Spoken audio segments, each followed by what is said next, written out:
الحمد لله رب العالمين وبه نستعين وأشهد أن لا إله إلا الله وحده لا شريك له وأشهد أن محمدا عبده ورسوله خاتم النبيين صلى الله عليه وعلى آله وصحبه أجمعين أما بعد.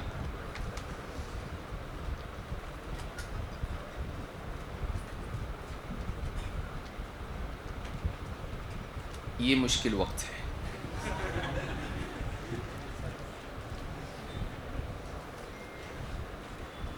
آدمی کے جب سر میں درد ہوتا ہے تو دوا کھاتا ہے. دوا کہاں جاتی؟ پیٹ میں. اثر کہاں ہوتا؟ کھانے کا بھی یہی اصول ہے. دوپہر کے وقت میں جب کھا لیتا ہے آدمی اچھے سے مضبوط اور واقعی اچھا کھانا تو اس کے اثرات کہاں ہوتے ہیں؟ اس وقت میں خاص طور سے نیند آتی، گھر کی بھی یاد آتی. قیلولہ کا وقت ہے، آدمی سوتا ہے یہ وقت میں عام طور سے دکان بند کر کے گھر پہ. اب یہاں آ کے بیٹھا ہے آدمی تو سنتے سنتے سنتے اچانک ٹرین سے اتر جاتا ہو، پٹری ٹرین چھوڑ دیتی. بازو والا اس کو جگایا تو کیسا کرتا ہو؟ سن رہا مانتا نہیں میں سو رہا تھا.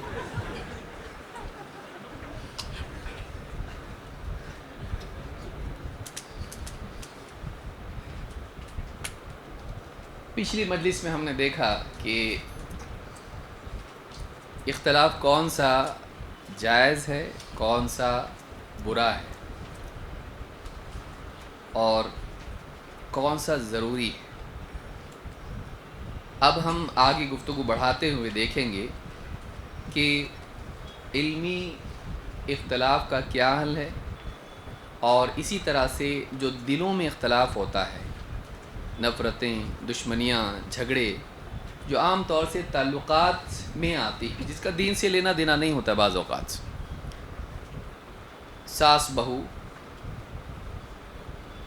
باپ بیٹا، بھائی بھائی، دوست دوست، دوست دشمن، پڑوسی پڑوسی، کبھی بزنس میں، کبھی سیاست میں، کبھی علاقے میں رہنے والے، پڑوس میں رہنے والے لوگ، ان میں آپس میں بعض اوقات کسی نہ کسی بات پر جھگڑا ہوتا ہے اور پھر دلوں میں خرابی ہوتی ہے.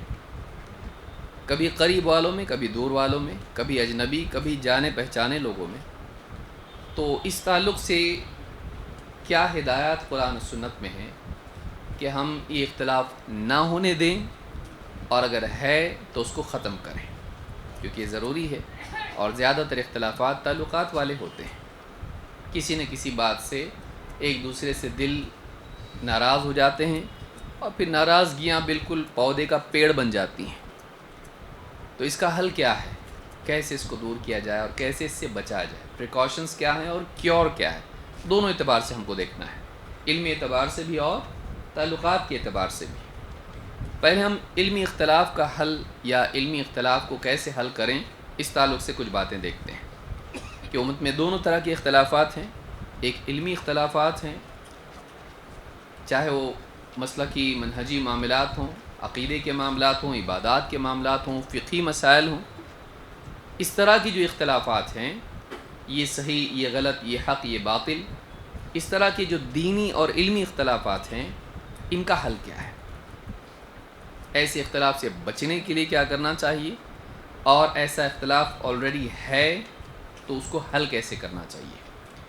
سب سے پہلی چیز یہ کہ سارے اختلافات سے بچنے کے لیے اور ان کو حل کرنے کے لیے بنیادی اصول یہ ہے کہ کتاب و سنت کی پیروی کی جائے. سارے مسائل کا حل کس میں ہے؟ کتاب و سنت کی اتباع میں. قرآن اور سنت کی اتباع یہ سارے اختلافات کا حل ہے، کیونکہ یہ اللہ کی طرف سے آیا ہوا علم ہے، اور اس کے بغیر کوئی حل ہو سکتا ہے؟ نہیں ہو سکتا ہے. اسی لیے اللہ تعالیٰ نے فرمایا وَاعْتَصِمُوا بِحَبْلِ اللَّهِ جَمِيعًا وَلَا تَفَرَّقُوا. فرقہ بندی سے اور اختلافات سے جب اللہ نے منع کیا تو اس سے پہلے ایک بات بیان کی جو اس کے لیے روک ہے، اس کے لیے بچاؤ ہے، اس کا حل ہے. کہا وَاعْتَصِمُوا بِحَبْلِ اللَّهِ جَمِيعًا. تم سب مل کر اللہ کی رسی کو مضبوطی سے تھامے رہو اور آپس میں فرقوں میں نہ بٹ جاؤ۔ اس تعلق سے صحیح مسلم کی حدیث ہے، اللہ کے نبی صلی اللہ علیہ وسلم فرماتے ہیں، کتاب اللہ عز وجل هو حبل اللہ، اللہ کی کتاب یہ اللہ کی رسی ہے، من اتبعہ کان علی الہدی ومن ترکہ کان علی ضلالہ، جو اس کی اتباع کریں وہ ہدایت پر ہے، اور جو اس کو چھوڑ دے، قرآن کو چھوڑ دے، وہ گمراہی میں جا پڑے گا۔ تو قرآن اور سنت کی اتباع ضروری ہے۔ تو اس حدیث سے تو قرآن معلوم ہوا، سنت کی دلیل کیا ہے؟ اللہ کے نبی صلی اللہ علیہ وسلم فرماتے ہیں، ترکت فیکم شیئین لن تضلوا بعدہما کتاب اللہ و سنتی، میں نے اپنے بعد دو چیزیں چھوڑی ہیں، تمہارے درمیان دو چیزیں چھوڑی ہیں، ان دو کے بعد تم گمراہ نہیں ہوں گے، ان دو کو تھامے رہو گے تو گمراہ نہیں ہوں گے۔ گمراہی کیا ہے؟ گمراہی وہی اختلاف ہے جو حق سے ہوتا ہے۔ ڈیویشن کیا ہے؟ صراط مستقیم اللہ کی طرف سے بتا دی گئی ہے، آدمی اس سے اختلاف کرتا ہے، اس کو کیا کہتے ہیں؟ گمراہی۔ گمراہی یہ ہے کہ جو راہ ہے اس کو چھوڑ کے کوئی اور راہ اختیار کرے، اسی کو تو گمراہی بولتے ہیں، کہ سیدھے راستے کو چھوڑ کر آدمی کسی اور راستے پر چلے، سیدھے راستے سے، حق سے اختلاف گمراہی ہے۔ تو اللہ کے نبی صلی اللہ علیہ وسلم نے فرمایا، میں نے اپنے بعد تمہارے درمیان دو چیزیں چھوڑی ہیں، لن تضلوا بعدہما، ان دو چیزوں کو پانے کے بعد تم کبھی گمراہ نہیں ہو سکتے۔ اور وہ دو چیزیں کیا ہیں؟ کتاب اللہ و سنتی، اللہ کی کتاب اور میری سنت۔ معلوم ہے کہ یہ دو چیزیں ایسی ہیں، اگر مضبوطی سے ان کو تھاما جائے تو انسان سب کے سب صراط مستقیم پر باقی رہے، لیکن اگر آدمی اس سے انحراف کریں تو کوئی صراط مستقیم پر رہے گا اور کوئی بھٹکے گا، یہی اختلاف ہوگا۔ تو وہ حق سے بھی اختلاف ہوگا اور اہل حق سے بھی اختلاف ہوگا۔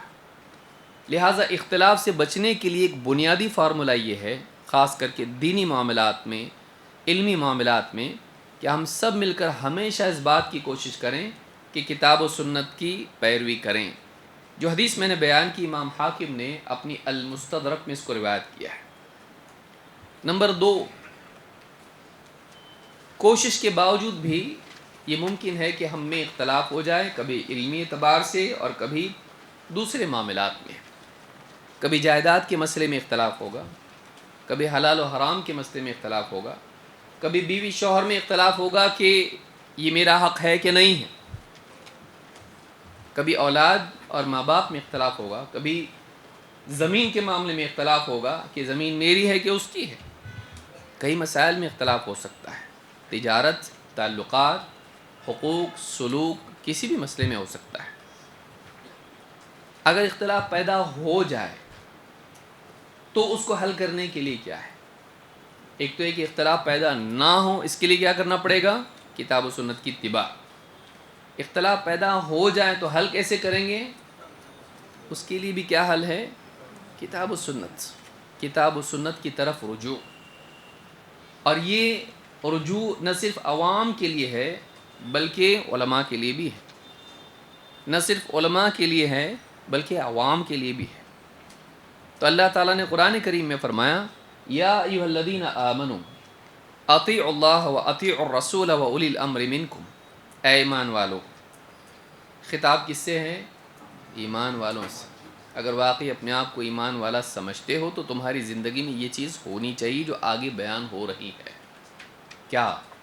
اللہ کی فرما برداری کرو، اس کے رسول کی فرما برداری کرو، وہ اولی الامر منکم، اور جو تم میں سے معاملات کا اختیار رکھتے ہیں، پیپل آف اتھارٹی، تمہارا حاکم، تمہارا امیر، گورنر، جو بھی ہوتے ہیں، تو یہ جو تم میں سے معاملے کا اختیار رکھنے والے لوگ ہیں، جو تم کو حکم دے تو تم کو ماننا ہے، ان کی بھی فرما برداری کرو۔ لیکن یہاں پر ایک چیز آپ دیکھیں گے کہ اطیعوا کا لفظ دو کے ساتھ ہے، تیسرے کے ساتھ نہیں۔ اطیعوا اللہ و اطیعوا الرسول، لیکن وہ اطیعوا اولی الامر منکم آیا نہیں، آیا ان کے ساتھ نہیں ہے۔ کیوں؟ اس لیے کہ اللہ کی بات خود دلیل ہے، رسول کی بات خود دلیل ہے، لیکن جو ہمارا حاکم یا جو ہمارے اوپر نگراں ہے، سرپرست ہوگا، اس کی بات دلیل کی محتاج ہے، اس کی بات صحیح بھی ہو سکتی ہے، غلط بھی۔ ہم کو کوئی حکم دینے والا ہو، ہم پر کوئی بڑا ذمہ دار مقرر ہو، اس کی بات صحیح بھی ہو سکتی ہے اور غلط بھی۔ اللہ کی بات بھی صحیح غلط ہو سکتی نہیں، رسول کی بات صحیح غلط ہو سکتی نہیں، وہ خود دلیل ہے، دلیل کی محتاج نہیں ہے۔ لیکن اور کوئی ہم پر ذمہ دار ہو، نگراں ہو، چاہے وہ عالم ہو یا وہ حاکم ہو، ان کی بات صحیح بھی ہو سکتی ہے اور غلط بھی ہو سکتی ہے، تو ان کے ساتھ اللہ نے مستقلاً اطیعونی لگایا کیونکہ وہ دلیل کے محتاج ہیں۔ فَإِن تَنَازَعْتُمْ فِي شَيْءٍ فَرُدُّوهُ إِلَى اللَّهِ وَالرَّسُولِ، پھر اگر کسی چیز میں تمہارے درمیان اختلاف ہو جائے تو اس اختلاف کو، اس معاملے کو اللہ اور اس کے رسول کی طرف پھیر دو۔ ان کنتم تؤمنون باللہ والیوم الآخر، اگر تم واقعی اللہ اور آخرت کے دن پر ایمان رکھتے ہو تو۔ ذالک خیر واحسن تأویلا، یہ زیادہ بہتر ہے اور انجام کے اعتبار سے اچھی چیز، یہ اپنی ذات میں خیر ہے اور اس کا انجام بھی خیر ہے۔ تو یہاں پر آپ دیکھیں گے کہ اللہ تعالیٰ نے ایک بہت اہم قاعدہ بیان کیا، فَإِن تَنَازَعْتُمْ فِي شَيْءٍ، اگر تمہارے درمیان کسی چیز میں اختلاف ہو جائے، تو مطلب یہ کہ اللہ کو علم ہے کہ کتنا بھی کریں ان میں اختلاف ہوگا، تو اللہ نے اس پر ڈانٹا نہیں، کیونکہ ہو سکتا ہے کسی کو لگ رہا ہے یہ صحیح، کسی کو لگ رہا ہے وہ صحیح، کسی مسئلے میں اختلاف ہو گیا تو اللہ نے بتایا کہ ہو گیا تو کیا کرنا ہے، جان بوجھ کے کر رہے نہیں، ہو جاتا ہے، کبھی کبھی ناراضگیاں ہو جاتی ہیں، کبھی جھگڑا ہوتا ہے، کبھی حقوق کا معاملہ، کبھی دین کا معاملہ، کسی بھی معاملے میں اختلاف ہوتا ہے تو کیا فرمایا، اگر کسی معاملے میں تمہارے درمیان اختلاف، تنازع ہو جائے تو کیا کرو، اس کو، اختلاف کو اللہ اور، اب یہاں دیکھیے یہاں پر اولو الامر کا ذکر نہیں آ رہا ہے، کیونکہ وہ فیصلہ دیں تب بھی وہ کتاب و سنت کی بنیاد پر ہوگا۔ اصل مصدر کیا ہے، فائنل اتھارٹی کیا ہے، کتاب و سنت۔ وہ جو ہیں حاکم ہو یا عالم ہو، وہ اس سے استنباط کر کے آپ کے سامنے رکھے گا۔ میں بول رہا ہوں ایسا کر سکتا ہو، اس کی اپنی ذات دلیل نہیں ہے، اس کی اپنی بات دلیل نہیں ہے، وہ قرآن اور سنت کا ہم تک پہنچانے والا ہے، اس میں سے غور و فکر کر کے حکم بتانے والا ہے، اس کا اپنا قول خود دلیل نہیں ہے۔ اسی لیے کہا کہ معاملہ کس کی طرف جانا چاہیے، چاہے عوام ہو یا عالم ہو، ان سب کو اپنا، کیونکہ خطاب کس سے ہو رہا، علماء سے، خطاب کس سے ہے، بات کس سے ہو رہی، اے ایمان والو یا علماء، سارے ایمان والے، اس میں علماء بھی آ گئے، حکام بھی آئے اور عوام بھی آئی، سب سے خطاب ہے کہ اگر کوئی اختلاف تمہارے درمیان ہوتا ہے تو اس اختلاف کے حل کے لیے جو ترازو ہے، میزان ہے، بنیاد ہے، وہ کیا ہونا چاہیے، کتاب و سنت۔ اگر ساری امت میں یہ بات آ جائے تو بہت سارے اختلافات ختم ہو سکتے ہیں، کہ اگر ہم یہ مان لیں، ہم لوگ یہ مان لیں کہ بھائی جو بھی کتاب و سنت کے مطابق ہے ہم اس کو مان لیں گے، بہت سارے مسائل ختم ہو جائیں گے۔ لیکن پھر آدمی کیا بولتا ہے، ہمارے عالم یہ بول رہے، تمہارے عالم یہ بول رہے ہیں، ہمارے امام کا یہ قول ہے، تمہارے امام کا یہ قول ہے، میرے پیر صاحب ایسا بول رہے، تمہارے پیر صاحب کیا بول رہے ہیں۔ تو اختلافات میں جب الگ الگ ہو جائیں تو ایک ہونا بہت مشکل ہے، لیکن اللہ بھی ہمارا، تمہارا بھی، رسول ہمارا، تمہارا بھی، قرآن ہمارا، تمہارا بھی، تو یہ ایک ایسی بنیاد ہے جس پہ دونوں کیا ہیں، متفق ہیں، تو یہاں فیصلہ آسانی سے ہو سکتا ہے۔ لیکن جب مصدر بڑھ جائیں اور کوئی اس کو سنے، اس کی مانے، اور کوئی اس کی مانے، تو معاملہ حل ہو سکتا نہیں ہو سکتا ہے۔ تو کہا کہ فَإِن تَنَازَعْتُمْ فِي شَيْءٍ فَرُدُّوهُ إِلَى اللَّهِ وَالرَّسُولِ، کہ اگر تم میں آپس میں اختلاف ہو جائے تو اس اختلاف کو لوٹاؤ، پھیر دو اللہ اور اس کے رسول کی طرف۔ اگر تم واقعی اللہ اور آخرت کے دن پر ایمان رکھتے ہو، تو معلوم ہوا کہ ایمان کا تقاضا ہی ہے، اگر واقعی تم ایمان والے ہو تو تم کو یہ کرنا چاہیے کہ تم اپنے اختلافات کو کس کی طرف لوٹاؤ فیصلے کے لیے، اللہ اور اس کے رسول کی طرف۔ لیکن اللہ کی طرف کیسے پلٹائیں گے، اللہ سے ہم کلام کریں گے نہیں، رسول کی طرف کیسے پلٹائیں گے آپ کی وفات کے بعد، اب آپ سے جا کے ہم بات کر سکتے ہیں یا آپ کی قبر پر پیش کریں گے؟ نہیں. اللہ اور اس کے رسول کی طرف پھیر دو کا مطلب یہ ہے اللہ اور اس کے رسول کی طرف سے جو رہنمائی تم کو ملی ہے کتاب و سنت، اس کی طرف پھیر دو. تو بعد کے دور میں بھی اس آیت پر عمل کیسے کیا جائے گا جبکہ نبی صلی اللہ علیہ وسلم کی وفات ہو چکی ہے؟ بعد کے دور میں عمل ایسے کیا جائے گا کہ کتاب اور سنت، اس لیے کہ پچھلی دلیل ہم نے کیا دیکھی؟ میں اپنے بعد 2 چیزیں چھوڑ کے جا رہا ہوں. تو معلوم ہوا کہ ان 2 کی بنیاد پر ہم کو فیصلے کرنے پڑیں گے، کتاب اور سنت کی بنیاد پر، گمراہی سے بچنے کے لیے. اسی لیے کہا کہ ذالک خیر و احسن تأویلا، یہ خیر ہے اور انجام کے اعتبار سے بہتر چیز ہے. تو دوسری چیز یہ ہے کہ اختلاف اگر ہو جائیں، علمی اختلاف، اس کو کتاب و سنت کی طرف پھیرا جائے. نمبر 3، کتاب و سنت کی تفہیم کے لیے یا اس کی تطبیق کے لیے پریکٹیکل اپلیکیشن. کبھی کبھی ایسا ہوتا ہے کہ قرآن کی بات اور حدیث کی بات بھی کلیئرلی سمجھ میں نہیں آتی ہے کہ کیسے ہم کریں، اس پر عمل کیسے کریں.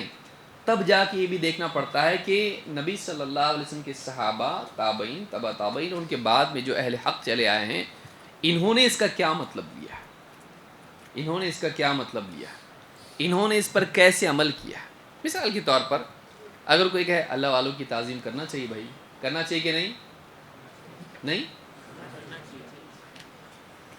اللہ والوں کی تعظیم کرنا چاہیے، ہر مسلمان کا اکرام ہو، اور خاص طور سے اس کا جو اور زیادہ متقی پرہیزگار ہو.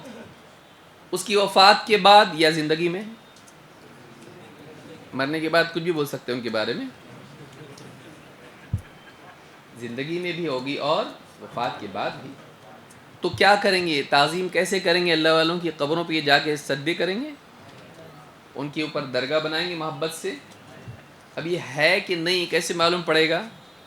اس کے لیے سلف کی زندگی کو دیکھا جائے گا، نبی صلی اللہ علیہ وسلم کی زندگی کو دیکھا جائے گا. نبی صلی اللہ علیہ وسلم سے محبت ہونا چاہیے کہ نہیں؟ آپ کی دنیا میں آمد خوشی کا موقع ہے کہ نہیں؟ نبی صلی اللہ علیہ وسلم کو اللہ نے دنیا میں بھیجا تو یہ اچھی بات ہے کہ نہیں؟ اچھی بات ہے. اس دن کو منانا چاہیے کہ نہیں؟ اب کیسے دیکھیں گے؟ ایسے کئی مسائل ہیں، چاہے وہ عقیدے کے ہوں یا اعمال کے اعتبار سے ہوں. جب ہم یہ دیکھتے ہیں کہ نبی صلی اللہ علیہ وسلم کے دور میں آپ کے ساتھ رہنے والوں نے اور آپ کے بعد ان لوگوں نے کیا کیا، تو بہت سارے بدعات اور خرافات کی جڑ کٹ جاتی ہے. اگر ہم دیکھیں ہم کو امتی ہیں تو ہم کو نبی صلی اللہ علیہ وسلم کی پیدائش کا دن منانا چاہیے یا نہیں چاہیے؟ فوراً ہم پوچھیں صحابہ مناتے تھے کیا؟ تو صحابہ کو محبت نہیں تھی کیا؟ تو صحابہ کو محبت تھی پھر بھی نہیں مناتے تھے آپ کی پیدائش کا دن، کا مطلب ہم کو بھی منانا چاہیے. نبی صلی اللہ علیہ وسلم کی قبر پر یا جو شہداء ہیں صحابہ یا صالحین جو زمانے میں جو شہید نہیں ہوئے لیکن صحابہ تھے، ان کی وفات پر کیا ان کی قبروں کے اوپر درگاہ بنائی جاتی تھی؟ نہیں. تو جب ان کی زندگی کو ہم دیکھتے ہیں تو اس سے بہت سارے اختلافات کا حل ہم کو مل جاتا ہے کہ یہ کام صحابہ نہیں کرتے تھے. تو اس طرح سے یہ بھی ایک دلیل ہے کہ ہم دین کو سمجھنے کے لیے، اختلافات کو حل کرنے کے لیے یہ دیکھیں کہ صحابہ اس بات پر کیسے عمل کرتے تھے، نبی صلی اللہ علیہ وسلم کی اس حکم کو انہوں نے کیسے پورا کیا. جیسے مثال کے طور پر قرآن کریم میں اللہ نے فرمایا یا ایھا الذین آمنوا صلوا علیہ وسلموا تسلیما، اے ایمان والو تم کیا کرو، اس نبی پر صلاۃ اور سلام بھیجو. تو اب ایک طبقہ مسلمانوں میں سے ایسا ہے جو کھڑے ہو کے جمعہ کے دن صبح فجر کی نماز کے بعد کیا پڑھتا؟ یا نبی سلام علیکم، ہے نا؟ تو سلام پڑھتا ہے اور دلیل میں کیا پیش کرتا؟ یہ آیت کہ اللہ تعالیٰ نے حکم دیا ہے کہ سلام بھیجو. تو صلاۃ تو درود ہے، سلام کیا ہے؟ تو ہم لوگ سلام پڑھ رہے ہیں تو وہ اس کو سلام مانتے ہیں. ہم ان کو سوال کیا پوچھتے ہیں؟ اب خطاب تو کس سے ہے؟ ایمان والوں سے ہے نا. تو اب ایمان والوں کو کرنا ہے یہ کام. تو ہم سوال ہی پوچھتے ہیں کہ ٹھیک ہے اس زمانے میں جو ایمان والے تھے وہ کون تھے؟ صحابہ. انہوں نے کیسے کیے؟ کیا وہ اس طرح کا سلام پڑھتے تھے؟ نہیں. تو اگر یہ حکم اللہ کی طرف سے ہے تو اس پہ عمل ایک بھی صحابی نے نہیں کیا. یا تو ان کو نعوذ باللہ گمراہ کہو یا ان کو یہ کہو کہ ان کو معلوم نہیں تھا، یا ان کو سمجھ میں نہیں آیا اللہ کا حکم، تم کو سمجھ میں آیا، یا پھر جیسے انہوں نے کیا ویسے تم بھی کرو. تو یہ ایسا وہ پڑھتے تھے سب مل کے جمع ہو کے ایک دم کسی فلم کی ٹیون کے اوپر. آج آپ دیکھیے سلام پڑھتے بھی ہیں تو پڑھنے والا کیا کرتا ہے، گانوں کے انداز میں اس کو پڑھتا ہے. تو یہ ساری جو چیزیں ہیں یہ کیا ہے، ثابت نہیں ہیں. تو سلف کو دیکھنے سے، خاص طور سے صحابہ کو دیکھنے سے سمجھ میں آتا ہے یہ عمل کرنا چاہیے کہ نہیں کرنا چاہیے. بہت سارے بدعات کی جڑ کٹ جاتی ہے جب ہم کس کو دیکھتے ہیں، صحابہ کو. اور اللہ کے رسول صلی اللہ علیہ وسلم نے اختلاف کے دور میں جہاں سنت کی پیروی کا حکم دیا، وہیں خلفائے راشدین کی بھی پیروی کا حکم ہم کو. آئیے دیکھتے ہیں اس کی دلیل کیا ہے. ارباز میں ساریہ رضی اللہ تعالیٰ کہتے ہیں صلی بنا رسول اللہ صلی اللہ علیہ وسلم ذات یوم، ایک دن اللہ کے رسول صلی اللہ علیہ وسلم نے ہم کو نماز پڑھائی. بعض روایت میں وہ فجر کی نماز تھی. ثم اقبل علینا، پھر ہماری طرف متوجہ ہوئے. فوعظنا موعظۃ بلیغہ، پھر ایک بہت ہی بلیغ خطبہ ہم کو دیا، واعظ دیا. بلیغ دل کی گہرائیوں تک پہنچ جانے والا، ایک دم بہترین الفاظ کے انتخاب کے ساتھ جو دل تک اثر کر جائے.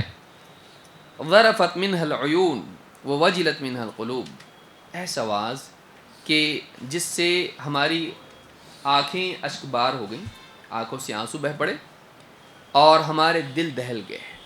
جنت، جہنم، آخرت، ایسا آپ نے واعظ دیا کہ ہم کو رونا آ گیا اور دل ایک دم دہل گئے ہمارے.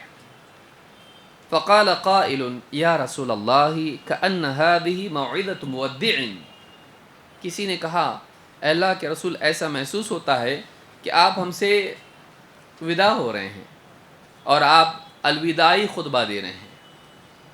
فماذا تعهد الینا، تو آپ ہم کو کس بات کی تاکید کرتے ہیں؟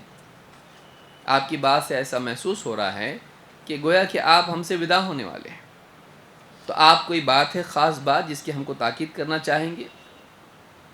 فقال اوصیکم بتقوی اللہ والسمع والطاعہ وان عبدا حبشیا، میں تمہیں وصیت کرتا ہوں، تاکید کرتا ہوں اللہ سے ڈرنے کی، تقوی کی، اور اس بات کی کہ تم اپنے بڑوں کی، ذمہ داروں کی بات کو سنو گے اور مانو گے، چاہے تم پر ایک حبشی غلام کو ہی امیر مقرر کیوں نہ کیا جائے. حبشی غلام، عرب والے حبشی کی مانیں گے؟ کہا گیا حبشی بھی ہو اور اگر غلام بھی ہو، تم پر اگر ذمہ دار اس کو بنایا جائے، امیر بنایا جائے، تم اس کی بات مانو گے.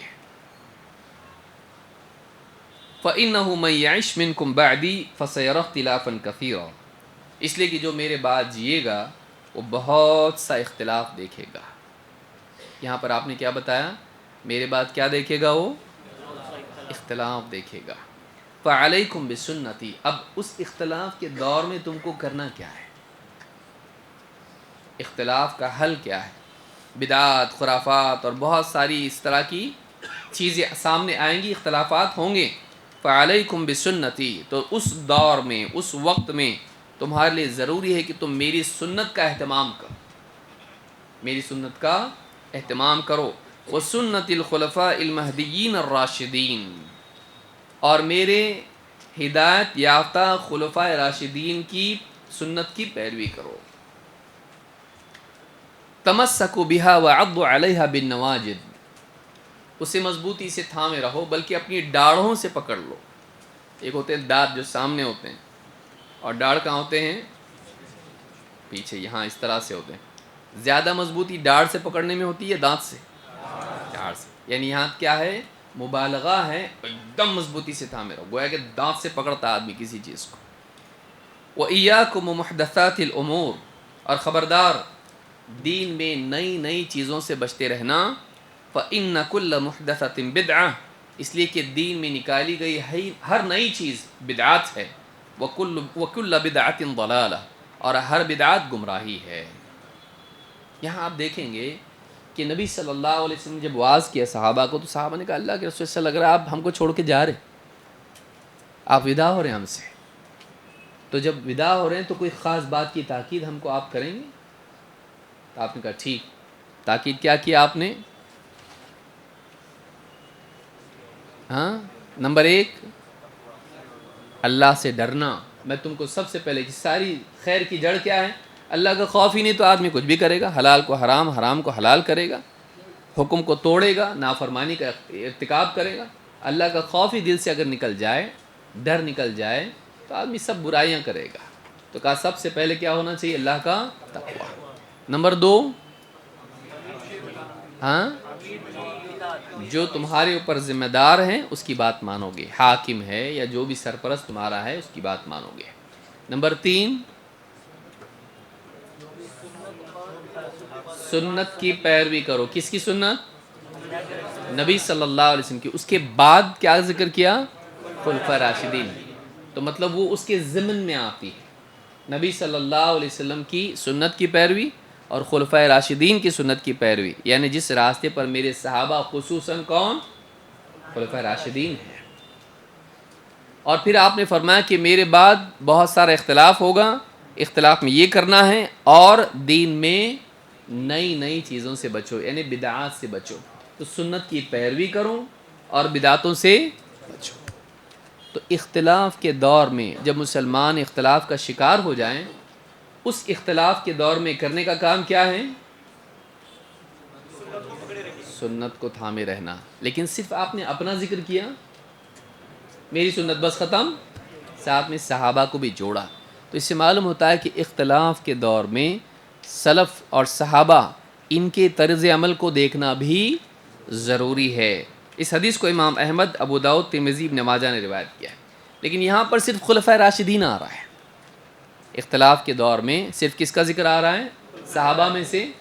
تو کیا صرف اتنا ہی ہے؟ نہیں، اور حدیث ہے جس سے مزید بات واضح ہوتی کہ اس سے مراد سارے صحابہ ہیں، خصوصاً خلفاء راشدین.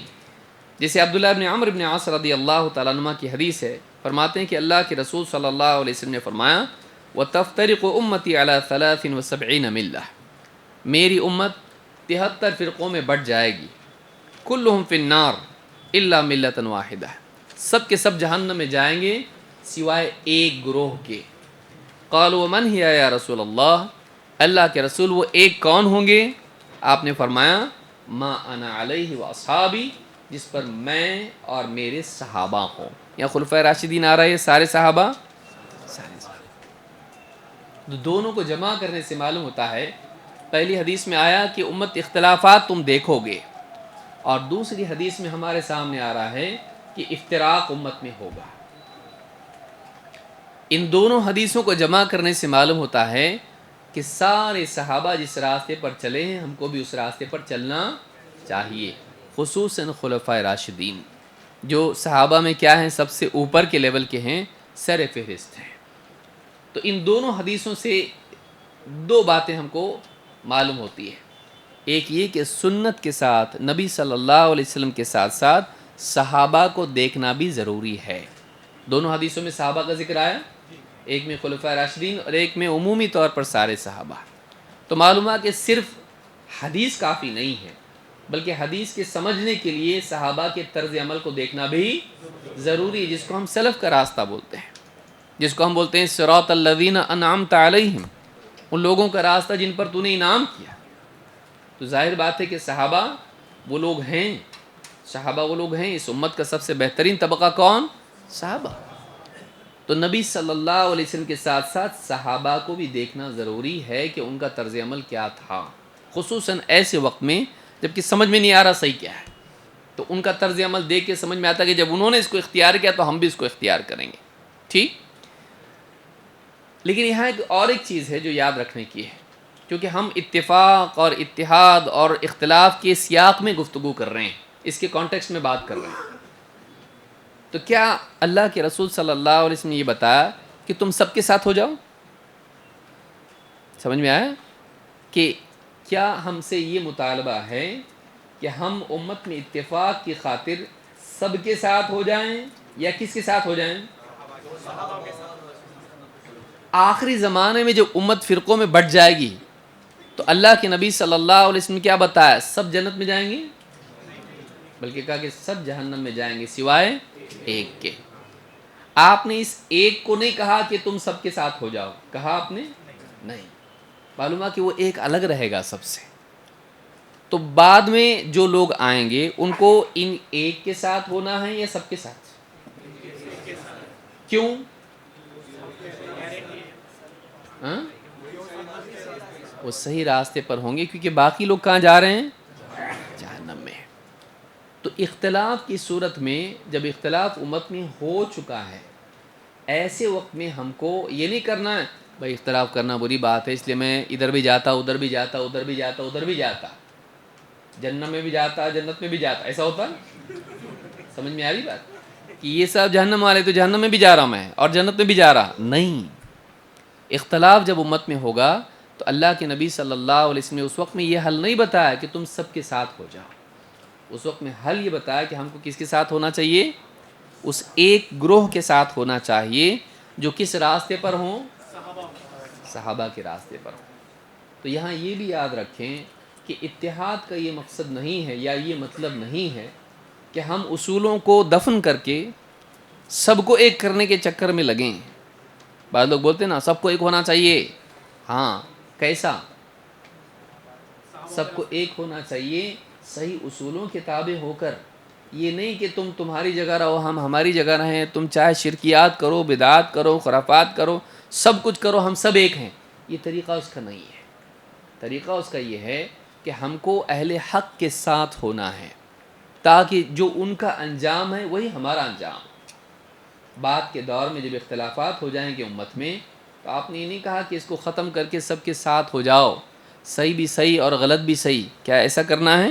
نہیں، بلکہ اس وقت میں ہم کو یہ کرنا ہے کہ ہم یہ دیکھیں کہ اتنے لوگوں میں صحیح کون ہے، پھر ہم ان کے ساتھ ہو جائیں تاکہ ہمارا انجام صحیح ہو. دیکھیے دو چیزیں ہیں، ایک حق سے اختلاف، دوسرا لوگوں سے اختلاف. لوگوں سے اتحاد کرنے کے لیے حق سے اختلاف کر سکتے؟ ہاں، مجھ کو نہیں دیکھنا ہے صحیح غلط کیا ہے لیکن لوگوں سے ایک ہو جانا ہے مجھ کو، ایسا ہے نہیں. ایسا ہوتا تو اللہ کے نبی صلی اللہ علیہ وسلم کرتے، ہر زمانے کے سلف اس کو کرتے کہ غلط لوگوں کے ساتھ مل جاتے، بھئی جھگڑے ہی ختم کر دو، تم بھی صحیح میں بھی صحیح، صحیح سب صحیح، سب صحیح.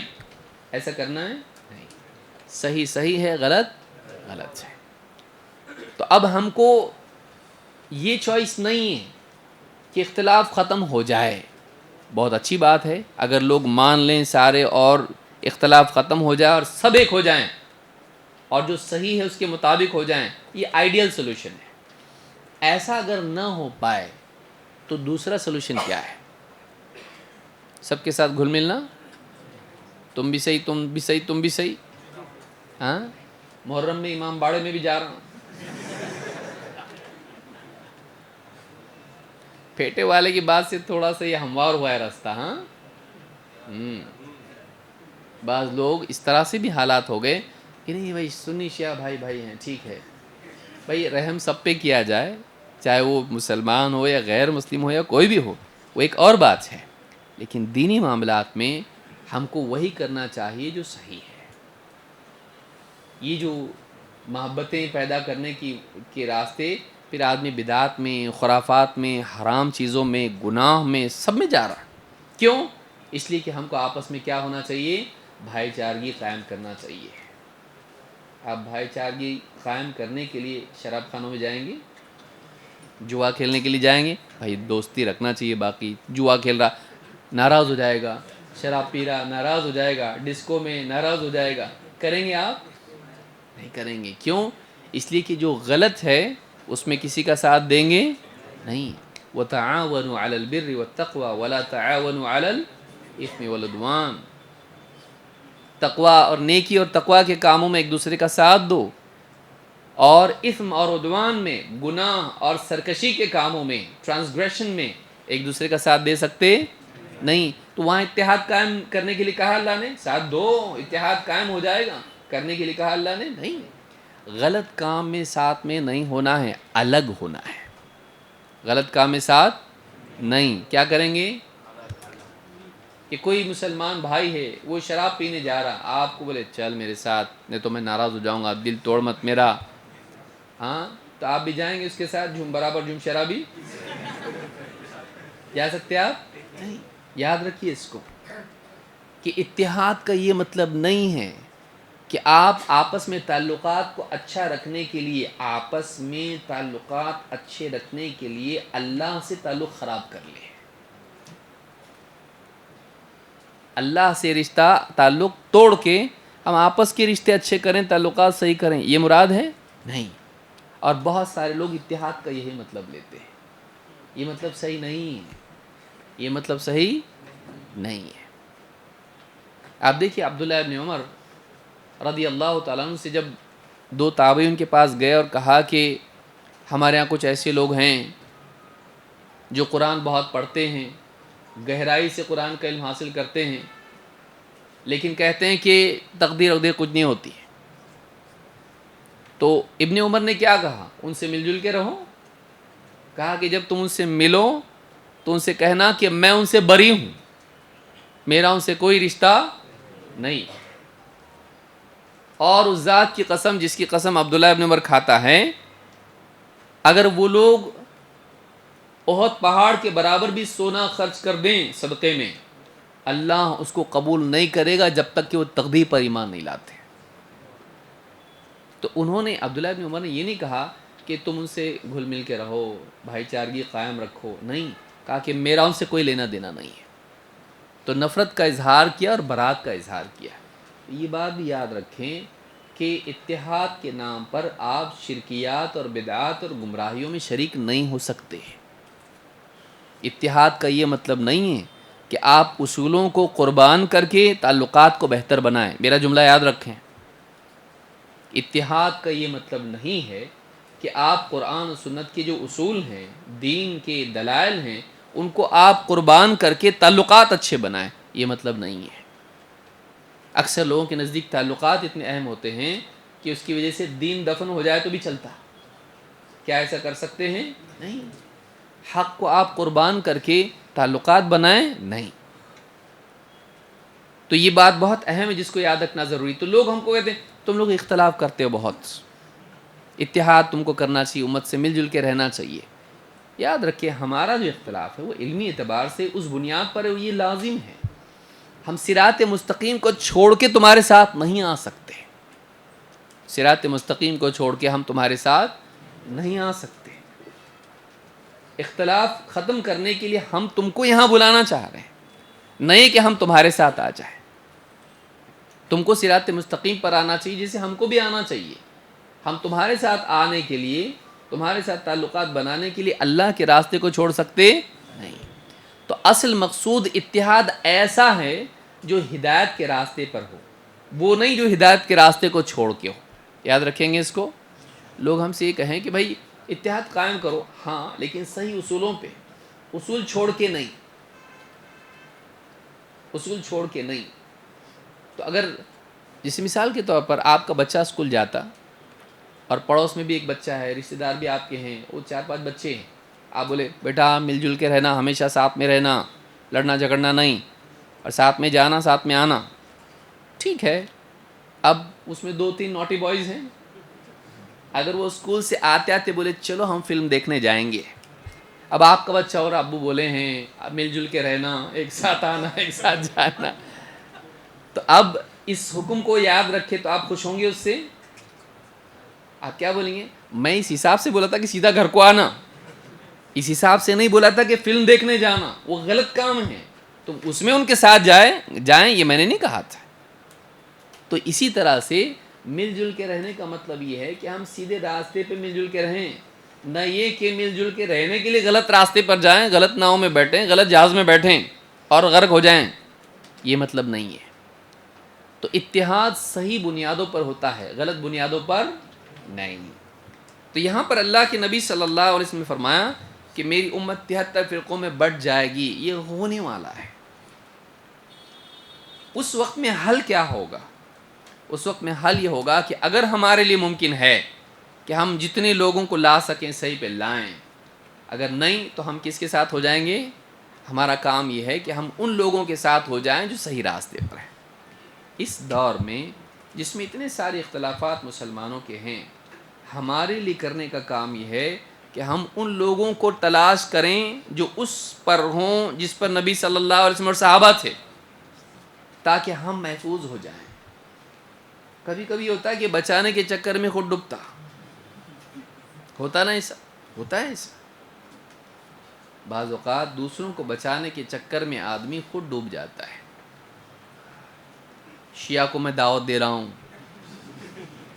قادیانی کو دعوت دے رہا ہوں، منکر حدیث کو دعوت دے رہا ہوں، فلانا اخوانی ذہن کا ہے اس کو دعوت دے رہا ہوں، جبکہ اس کے پاس علم نہیں ہوتا ہے، اس کو لانے کے چکر میں یہ چلا جاتا ہے، یا نہ ادھر کا رہا نہ ادھر کا رہا، بیچ میں لٹکتا رہ جاتا ہے، کنفیوز ہو جاتا ہے۔ تو یہ بھی نہیں ہے کہ ہم کو پہلا کام یہ کرنا ہے کہ ہم کو اہل حق کے ساتھ ہونا ہے۔ یہ نہیں کہ ہم دوسروں کے پاس جائیں، دوسروں کی مجلسوں میں جائیں تاکہ ہم ان کو سمجھائیں۔ آپ اہل حق کی مجالس میں رہو، ان کے ساتھ جڑے رہو۔ اتنا علم آپ کے پاس اگر ہے کہ آپ کسی کو مطمئن کر سکتے ہو، سمجھا سکتے ہو، تب آپ کسی سے بات کر رہے ہو، سمجھتا ہے۔ لیکن یہ بھی نہیں کر سکتے آپ۔ اب بعض لوگ کیسا کرتے ہیں، فلانی جماعت والے ہیں، میں ان کے ساتھ جماعت میں جاتا ہوں ان کو حق کی طرف لانے کے لیے۔ بعض اوقات کیا ہوتا ہے کہ فلانی جماعت والے ہیں، وہ جا رہے ہیں اتنے دن کے لیے، اب میں بھی کیا کروں گا، ان کے ساتھ جاؤں گا اور ان کو دعوت دوں گا۔ نہیں ہوتا ایسا، نہیں ہوتا ایسا۔ آپ اپنے کام کو کریں، یہاں وہاں آپ کو جانے کی ضرورت نہیں ہے۔ کسی کے اور کے پروگرام میں جا کے آپ اس کو لانے کی کوشش کر رہے ہیں، نہیں کرنا ایسا۔ آپ اپنا کام کرتے رہیے، آنے والا آئے گا۔ عام حالات میں جس کو آپ بلا سکتے ہیں بلائیے، لیکن اس میں جا کے شریک آپ ہو سکتے ہیں، بولے آپ جائیں گے تو وہ بھی آئیں گے نا، کون بولا آپ کو ایسا کرنے کے لیے؟ ہاں، ویسے ہی جیسے تو شراب پیا تو میں نماز پڑھوں گا، میرے ساتھ شراب خانے میں چل، ڈسکو میں چل، تو میں نماز کے لیے آؤں گا۔ آپ کیا کریں گے؟ چلو کم سے کم ہدایت تو مل رہی نا اس کو۔ آپ گئے ڈسکو میں، اس کے ساتھ آپ بھی ڈسکو ہو جائیں گے۔ شراب پینا شروع کر دیا، کہے کہ وہ بھی نہیں آ رہا اور یہ بھی نہیں آ رہا، یاد اچھا لگ رہا اپنے کو۔ ہاں، یاد رکھیے یہ موٹی مثالیں ہیں۔ بہت سے نوجوان ہوتے ہیں، بھولے بھالے ہوتے ہیں، شیطان برابر کام پہ لگا دیتا ان کو، ارے جاؤ اس کے ساتھ، اس کو ہدایت دے، اس کے ساتھ بیٹھے گا نا، کبوتر کیسے تھوڑی دیر بیٹھتا لے کے آتا، نہیں ہوتا ایسا۔ بہت دیر سے سمجھ لوگ کیا کرتے ہیں، کبوتر پکڑنے ہوتے تو اپنے کبوتر کو چھوڑ دیتے، وہ کبوتر ان کے ساتھ اڑتے اڑتے اڑتے ان کو لے کے آتے۔ الٹا ہوتا، اپنے کبوتر وہاں چلے جاتے۔ نہیں کرنا ہے ایسا، اور یہ طریقہ ہے نہیں ہے، یہ طریقہ اہل باطل کے ساتھ ان کے باطل میں شریک ہو کر ان کو حق کی طرف لانا، یہ طریقہ نہیں ہے۔ نبی صلی اللہ علیہ وسلم صحابہ ایسا کیے، ان کے ساتھ شرکیات میں شریک ہو کے ان کو پھر لے کے آئے؟ نہیں۔ آپ کو اپنے راستے پر چلنا ہے اور اس کے ساتھ لوگوں کو بلانا ہے، یہ نہیں کہ آپ ان کے ساتھ غلط میں شریک ہو کر پھر ان کو لانے کی کوشش کریں، نہیں۔ اس کے لیے مثالیں دینا، بھائی کوئی گٹر میں گرا ہے تو اپن اس کو وہاں جا کے نکالنا پڑے، وہ مثال کی حد تک ٹھیک ہے، لیکن عقیدے کے گٹر میں آپ جا سکتے؟ ہاں، نہیں جا سکتے آپ۔ حرام کاریوں کے اندر آپ بھی ملوث ہو جائیں، نہیں ہو سکتا ایسا کہ ایک آدمی جو ہے زنا کاری کے میدان میں جو لوگ ہیں وہ زنا کر کے ان کو لے کے آئے گا ہدایت کی طرف، کیسے لائے گا بتائیے؟ تو بعض لوگ اس طرح کی سوچ رکھتے ہیں کہ بھائی ان میں جا کے اپنے کو لانا پڑے گا، ان میں کوئی نہیں بولا آپ کو ان میں جانے کے لیے، آپ الگ سے اس کے گھر پہ جائیے، اس کے پروگرام میں کیوں جا رہے آپ؟ وہ کیا خالی وہاں سے رہتا کیا؟ گھر پہ نہیں رہتا، دکان میں نہیں رہتا ہو؟ سوچیے شیطان کیسا دھوکہ دیتا ہے۔ مطلب خالی انہیں پروگرام میں ملتا، اس کی بیوی کو بھی وہی ملتا، بچوں کو بھی وہی ملتا پروگرام میں، گھر پہ نہیں ملتا، بازار میں گھر دکان میں نہیں رہتا ہو۔ اب وہاں جاؤ نا، اس کے دینی پروگرام میں کیوں جا رہے؟ آپ بھی کھڑے ہو رہے، یا نبی سلام علیکم، میں خالی کھڑا ہوا، پڑھ رہا نہیں تھا، میں پڑھ رہا نہیں تھا، کھڑا تو تھا نا تو۔ غلط میں شریک نہیں ہو سکتے، یاد رکھیں گے اس کو۔ زیادہ سمجھانا کیوں پڑ رہا؟ اس لیے کہ اس دور میں ایسے نادان لوگ ہیں، میں محنت کر رہا ہوں اس کے اوپر 2 مہینے سے، آنے والا انشاءاللہ وہ آئے گا ضرور۔ کہہ کا آتا امام صاحب اس کو پوچھتے تو دکھ رہا نہیں پروگرام میں، اور دھیرے دھیرے پھر یہ کیا کرتا آتا، وہ ایسا پوچھ رہا تھا، اس کا جواب کیا ہے؟ کچھ لوگ ایسا پوچھتے، کچھ وقت کے بعد میں ان لوگوں نے بھی نہیں پوچھا ہوتا ہے، یہی پوچھنا شروع کرتا ہے، لیکن جھوٹے سوال پوچھتا کیسا. کچھ لوگ ایسا بولتے ہیں, کچھ لوگ کون ہے, تو یہ ہو. لوگوں کے سوالات نام ان کے بتا بتا کے خود اپنے ڈاؤٹ پوچھتا ہے, کیونکہ پرابلم اس کو ہو چکا ہوتا ہے, یہ انفیکٹڈ ہوتا ہے, وائرس اس میں ہوتا ہے, اور پھر آدمی دور ہو جاتا ہے. ہم نے کتنوں کو ایسا دیکھا جو اس طرح سے غلط ناؤں میں بیٹھ کے ان کو لانے کی کوشش کیے. چپو تیرے ہاتھ میں نہیں ہے.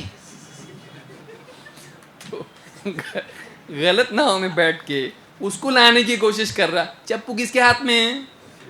اس کے ہاتھ میں. وہ تیرے کو لے جاتا جیسا ناؤں میں بٹھا کے.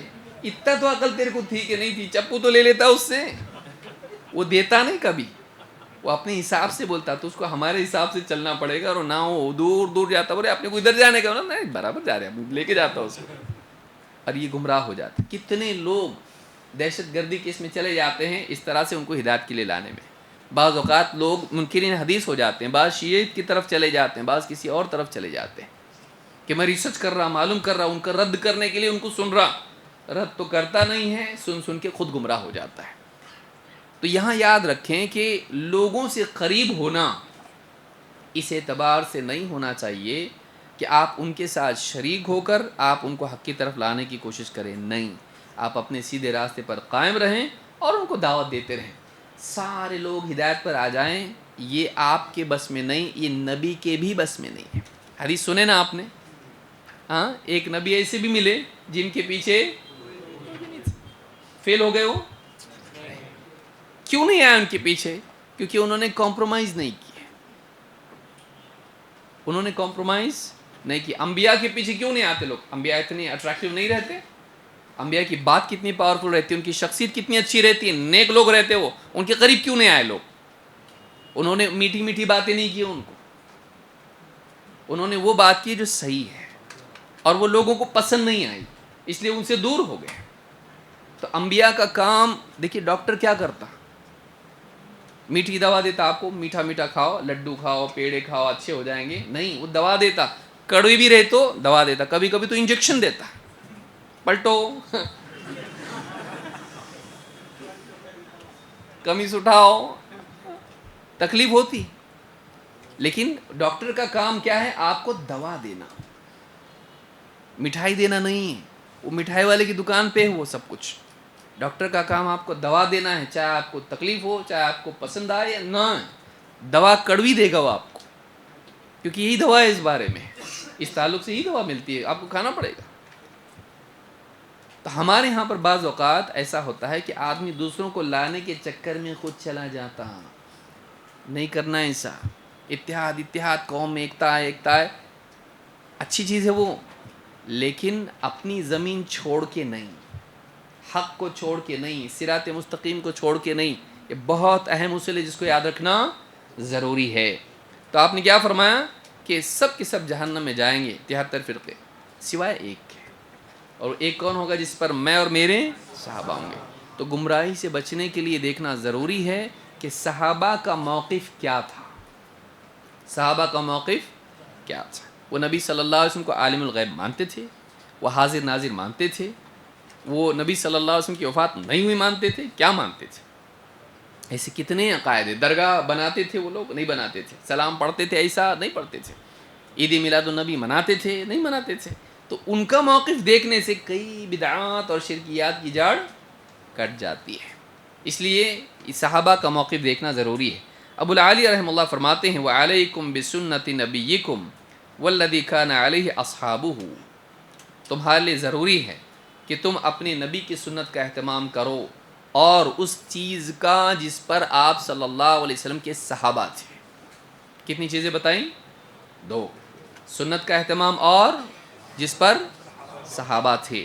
وَإِيَّاكُمْ وَهَذِهِ الْأَهْوَاءِ, اور خبردار ان بدعتوں سے بچتے رہو. التي تلقي بين الناس العداوة والبغضاء, ان بدعتوں سے بچو جو لوگوں کے درمیان عداوت اور نفرت پیدا کرتی ہے. تو لوگوں کے درمیان عداوت اور نفرت, دلوں کا اختلاف پیدا کس چیز سے ہوتا ہے؟ ہاں, بدعات سے. تو معلوم ہوا کہ اصل اختلاف کی جڑ کیا ہے؟ اصل اختلاف کی جڑ بدعات ہے. سب سے پہلا اختلاف قوم میں، نبیوں کی قوم کون سی کہاں آیا تھا؟ وہ کس چیز سے آیا تھا؟ بزرگ لوگوں کی وجہ سے. لیکن انہوں نے کیا کیا تھا؟ اپنی طرف سے، اپنی عقل سے کچھ اچھا سمجھ کے مورتیاں بنائیں تاکہ اس کو دیکھ کے ہم کو کیا ہو؟ جذبہ. تو یہ کیا تھا؟ یہ بدعت تھی. اپنی طرف سے دین میں اضافہ کرنا، وہیں سے اختلاف پیدا ہو گیا. اور نوح علیہ السلام کو کتنے سال دعوت دینی پڑی؟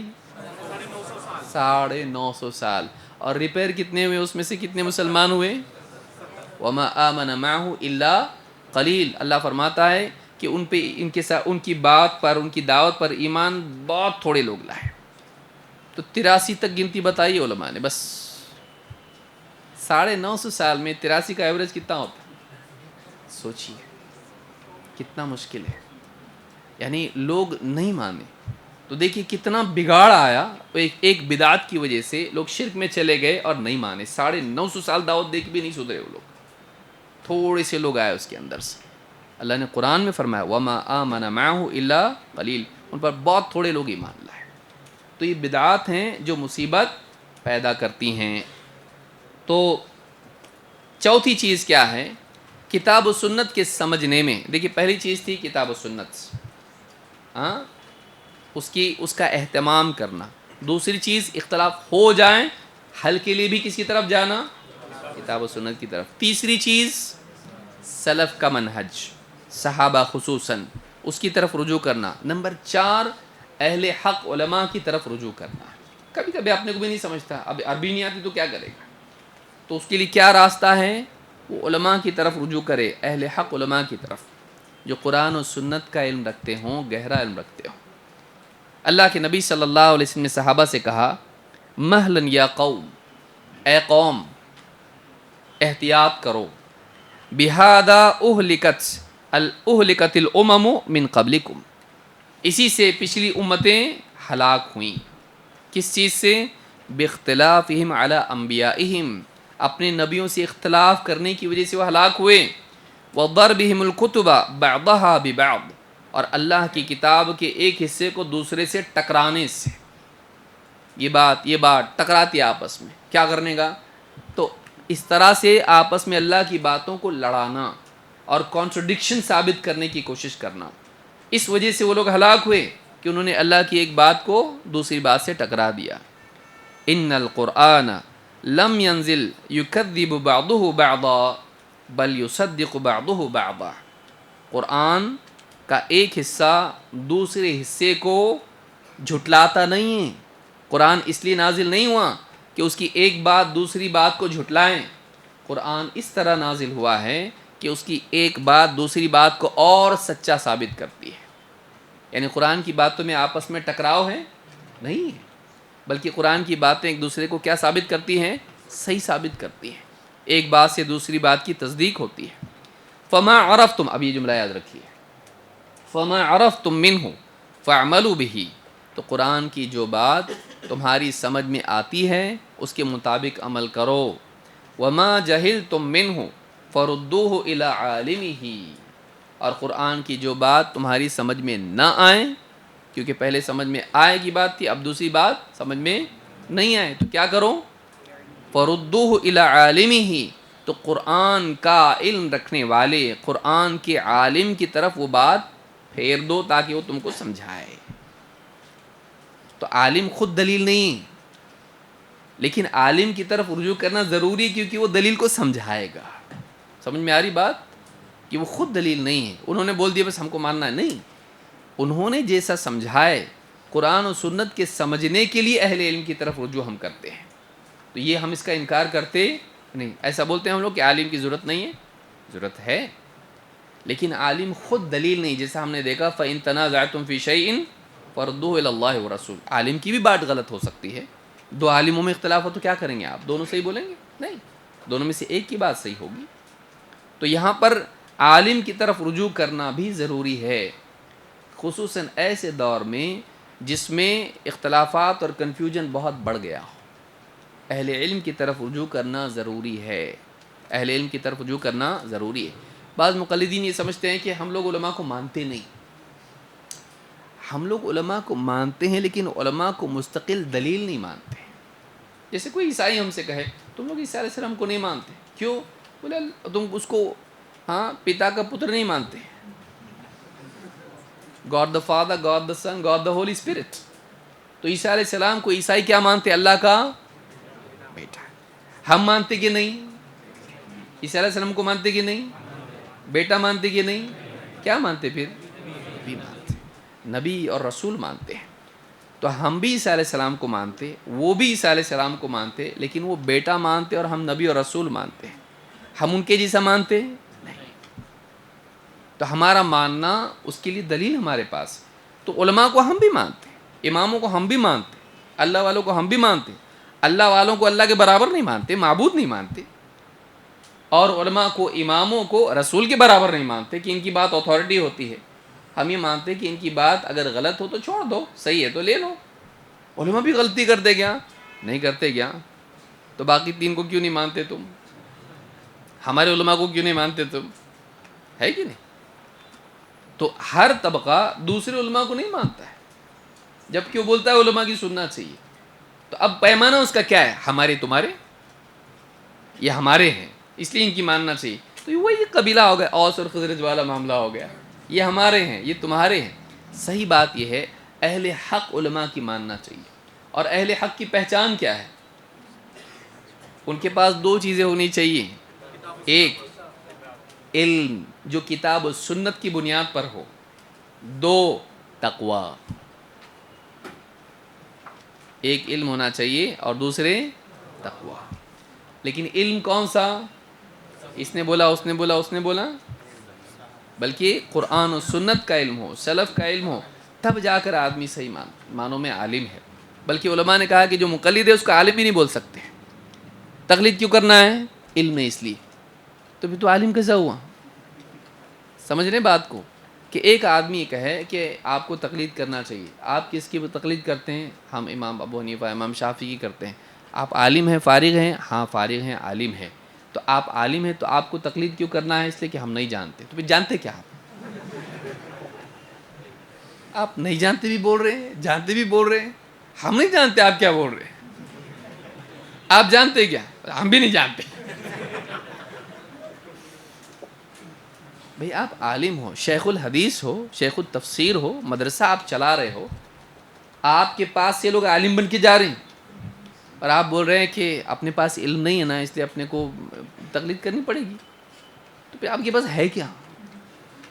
آپ کے پاس کیا ہے؟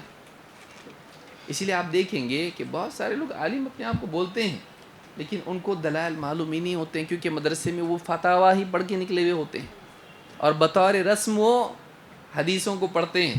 اور حدیث آتی بعض اوقات یہ امام شافعی کی دلیل ہے, امام مالک کی دلیل ہے. مطلب یہ ان کی دلیل ہوئی, ہماری کیوں نہیں بنی؟ دلیل نبی کا قول ہے, نبی کا فعل ہے, یہ ہماری دلیل کیوں نہیں؟ امام شافعی کی کیوں؟ اور امام شافعی کی نہیں تو امام شافعی پرائے تھوڑی نا, وہ بھی تو اپنے ہیں نا, تو ان کو چھوڑ رہے کیوں ہم؟ پھر اہل حدیث کو برا کیوں بول رہے ہیں کہ وہ اماموں کی نہیں مانتے؟ تم بھی تو نہیں مان رہے نا تین کی. اور اہل حدیث بول رہے ہیں کہ تین نہیں, سب کی مانو, چاروں کی مانو, لیکن ان کے جو امام ہیں نا, کون؟ ان سے ٹکرانے والی بات مت مانو. دیکھیے کتنی عجیب بات ہے. آخری بات میں کہہ کے بات ختم کروں گا ابھی. ایک مقلد ہے, مان لیجیے حنفی ہے, ناراض نہیں ہو کوئی حنفی ہو تو, یہ اپنے پاس زیادہ ہوئی اس لیے ان کی مثال دے رہا ہوں میں, الٹا بھی کر سکتے ہیں.